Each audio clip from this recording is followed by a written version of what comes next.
જય શ્રી કૃષ્ણ. પાછલા એપિસોડમાં આપણે સાંભળ્યું કે વ્યાસજીના વિરહ સમયે નારદજી આવ્યા અને તેમને ઉપદેશ આપ્યો.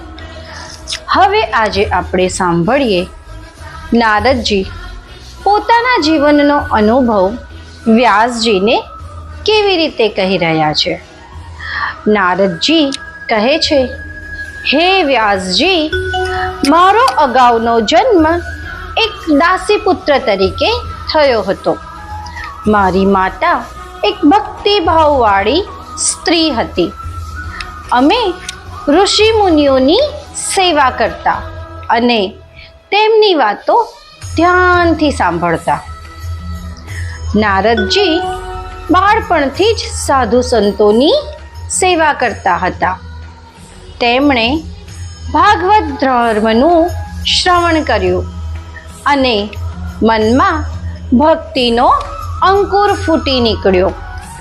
નારદજી કહે છે, એ સંતોએ મને પ્રસાદ આપ્યો અને તેમની કથાઓ સાંભળવા મળી.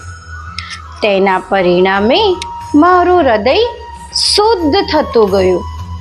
જ્યારે મારે શરીર છોડવાનો સમય આવ્યો ત્યારે મને ભગવાનનું સ્મરણ મળ્યું અને આગલા જન્મમાં હું નારદ રૂપે જન્મ્યો, ભગવાનનો દૂત અને ભક્તોના ઉદ્ધારક તરીકે.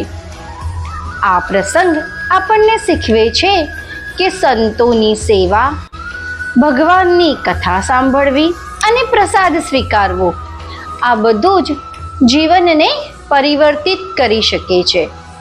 ભક્તિમાં કોઈ જાત, વય કે જન્મનું બંધન નથી. જેને સાચી તલપ છે, ભગવાન તેમને પોતાની કૃપાથી ઉંચકતા જ હોય છે.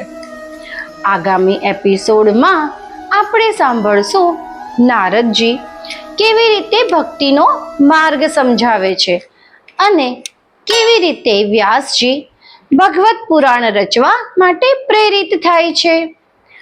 નારદજીનું આ જીવન પ્રસંગ આપણને ભક્તિ અને સત્સંગનું મહત્વ સમજાવે છે. ચાલો આપણે પણ ભાગવત સાંભળીએ, ભક્તિ કરીએ અને જીવનમાં આનંદ પામીએ. માટે ચેનલને સબસ્ક્રાઇબ કરવાનું ભૂલશો નહીં. લાઈક કરો અને આ કથા અન્ય ભક્તો સુધી પહોંચાડો. જય શ્રી કૃષ્ણ.